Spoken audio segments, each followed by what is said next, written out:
ആണെന്ന് പറയുന്നത് basics of installation of costing system. നമ്മുടെ കമ്പനിയിൽ ഒരു കോസ്റ്റിംഗ് സിസ്റ്റം ഇൻസ്റ്റാൾ ചെയ്യുന്നതിന് മുമ്പായിട്ട് നമ്മൾ എന്തൊക്കെ കാര്യങ്ങൾ കൺസിഡർ ചെയ്യണം? First one, nature of the product. നമ്മൾ എന്ത് തരത്തിലുള്ള പ്രോഡക്റ്റാണ് ഡീൽ ചെയ്യുന്നത്? അപ്പോൾ നമ്മുടെ പ്രോഡക്റ്റിന് മെറ്റീരിയൽ കണ്ടൻറ്റ് ഹൈ വാല്യൂ ഉള്ള മെറ്റീരിയലാണ് വേണ്ടുന്നതെങ്കിൽ നമുക്ക് എന്ത് ചെയ്യണം? അവിടെ മെറ്റീരിയൽ കൺട്രോൾ ആവശ്യമാണ്. അപ്പോൾ ഹൈ വാല്യൂ ഉള്ള ലേബർ അല്ലെങ്കിൽ ഹൈ വാല്യൂ ഉള്ള മെറ്റീരിയൽ, അപ്പോൾ അങ്ങനെയുള്ളതിനൊക്കെ നമ്മൾ എഫിഷ്യൻ്റ് ആയിട്ടുള്ള time keeping and weight system നമുക്ക് വേണം. അപ്പോൾ അങ്ങനെയുള്ള പ്രോഡക്റ്റ് ആണെങ്കിൽ നമുക്ക് അവിടെ ഒരു കോസ്റ്റിംഗ് സിസ്റ്റം വളരെ അത്യാവശ്യമാണ്. പിന്നെ size and type of organisation. Costing should be design and implemented in a manner to meet the requirement of the organisation. വലിയ ഓർഗനൈസേഷൻ ആണെന്നുണ്ടെങ്കിൽ ആ എല്ലാ ഡിപ്പാർട്ട്മെൻറ്റ്, ഓരോ ലെവൽസ് ഓഫ് മാനേജ്മെൻറ്റ്, അവരുടെ ഫിസിക്കൽ ലേ ഔട്ട്, ഓർഗനൈസേഷൻ്റെ ഫിസിക്കൽ ലേ ഔട്ട് എല്ലാം consider ചെയ്യണം. അപ്പോൾ എത്ര ഡീസെൻട്രലൈസേഷൻ ഉണ്ട്, അപ്പോൾ ഏതൊക്കെ ഡിപ്പാർട്ട്മെൻറ്റ്സിന് ഇവിടെ കണക്റ്റഡ് ആക്കണം, അപ്പോൾ അങ്ങനെയുള്ള കാര്യങ്ങളെല്ലാം കൺസിഡർ ചെയ്യണം നമ്മളൊരു കോസ്റ്റിംഗ് സിസ്റ്റം സെറ്റപ്പ് ചെയ്യുമ്പോൾ. Next one, objective.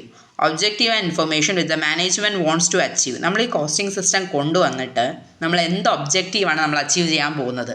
So for what purpose we are implementing this costing system in our office, അത് നമുക്ക് അറിഞ്ഞിരിക്കണം. Next one, the technical details. The technical aspect of the business should be analyzed in detail, seeking assistance and support of the principal members of the supervisory staff and workmen. അപ്പോൾ നമ്മുടെ supervisory സ്റ്റാഫിനും വർക്ക്മെനും കൂടെ use ചെയ്യാനുള്ള ഒരു easiness ആ ഒരു പ്രോഡക്റ്റിന് വേണം. അപ്പോൾ costing system എന്ന് പറയുന്നത് യൂസർ ഫ്രണ്ട്ലി ആയിട്ട് ചെയ്യണം എന്നുണ്ടെങ്കിൽ നമ്മളെ സൂപ്പർവൈസറി സ്റ്റാഫിൻ്റെ വർക്ക്മാൻ്റെ ഒക്കെ അവരെയും കൂടെ ഇത് പറഞ്ഞു കൊടുത്ത് മനസ്സിലാക്കിയാലേ പറ്റത്തുള്ളൂ. അപ്പോൾ ടെക്നിക്കൽ ഡീറ്റെയിൽസ് അവർക്ക് കൂടി പറഞ്ഞു കൊടുക്കുന്നതായിരിക്കും നമുക്ക് എപ്പോഴും നല്ലത്. ഇനി ഇൻഫോർമേറ്റീവ് ആൻഡ് സിമ്പിൾ.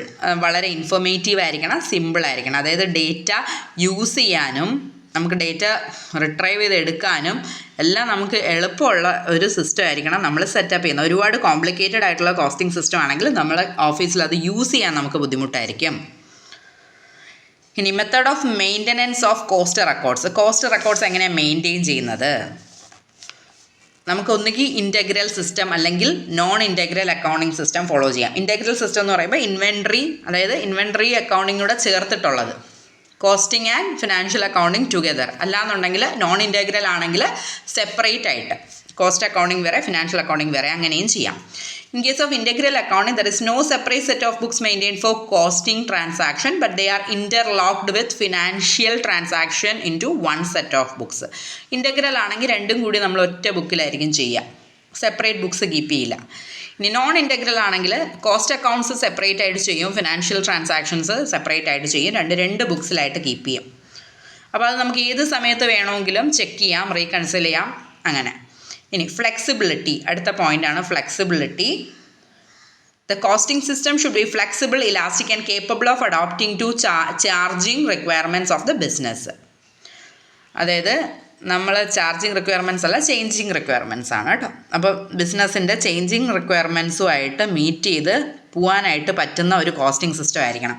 അപ്പോൾ അഡാപ്റ്റബിൾ ടു ചേഞ്ച് ആയിരിക്കണം നമ്മുടെ കോസ്റ്റിംഗ് സിസ്റ്റം എന്ന് പറയുന്നത്. നമുക്ക് പെട്ടെന്ന് അപ്ഡേറ്റ് ചെയ്യാനും ഇന്നോവേഷൻസ് വരുത്താനും ഒക്കെ പറ്റുന്ന ഒരു സിസ്റ്റം ആയിരിക്കണം.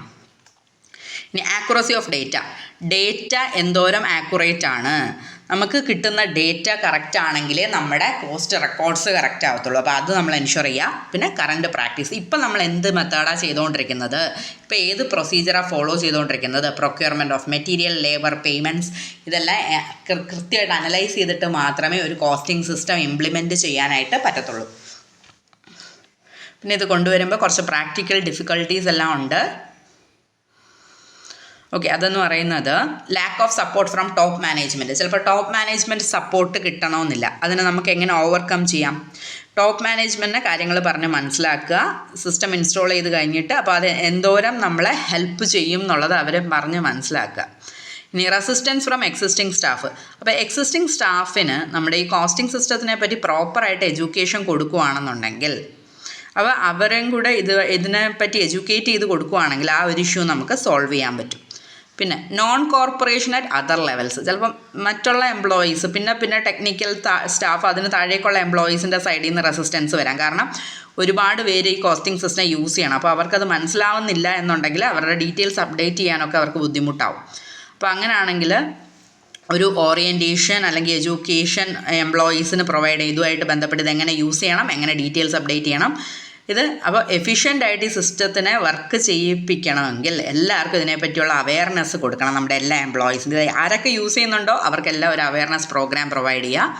പിന്നെ ഷോർട്ടേജ് ഓഫ് ട്രെയിൻഡ് സ്റ്റാഫ്. നമുക്കിപ്പോൾ ട്രെയിൻഡ് സ്റ്റാഫ് ഇല്ല, എക്സിസ്റ്റിംഗ് സ്റ്റാഫ് ഇതിന് വലിയതായിട്ട് ഇതിനകത്ത് ഒന്നും ട്രെയിനിങ് കിട്ടിയവരല്ല. നമുക്ക് അഡീഷണൽ സ്റ്റാഫിനെ എടുക്കേണ്ടി വരും.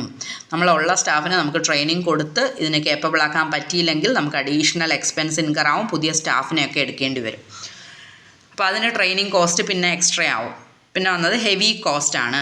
ഒരു കോസ്റ്റിംഗ് സിസ്റ്റം നമ്മുടെ ഓർഗനൈസേഷന് കസ്റ്റമൈസ് ചെയ്ത് സ്യൂട്ടബിളായിട്ട് ഡിസൈൻ ചെയ്ത് സെറ്റ് ചെയ്യാൻ തന്നെ നമുക്ക് നല്ലൊരു കോസ്റ്റ് ആവും. അപ്പോൾ അൺനെസറി ആയിട്ടുള്ള ഫോർമാലിറ്റീസൊക്കെ അവോയ്ഡ് ചെയ്യുകയാണെന്നുണ്ടെങ്കിൽ ആ കോസ്റ്റ് നമുക്ക് കുറയ്ക്കാനായിട്ട് പറ്റും. നമ്മുടെ ഓർഗനൈസേഷൻ്റെ റിക്വയർമെൻറ്റ്സ് പ്രോപ്പറായിട്ട് നമുക്ക് അറിയാം എന്നുണ്ടെങ്കിൽ അതിനകത്ത് ടൈമും സേവ് ചെയ്യാം. അപ്പോൾ ടൈം സേവ് ചെയ്യുന്നതിലൂടെ നമുക്ക് കോസ്റ്റും സേവ് ചെയ്യാനായിട്ട് പറ്റും. അപ്പോൾ ഒരു പ്രോപ്പറായിട്ട് എല്ലാം ഫോർമാലിറ്റീസ് എല്ലാം നമുക്ക് കറക്റ്റ് അറിയാമെന്നുണ്ടെങ്കിൽ കറക്റ്റായിട്ട് നമുക്ക് ഡിസൈൻ ചെയ്യാം, കോസ്റ്റും കുറയ്ക്കാൻ പറ്റും.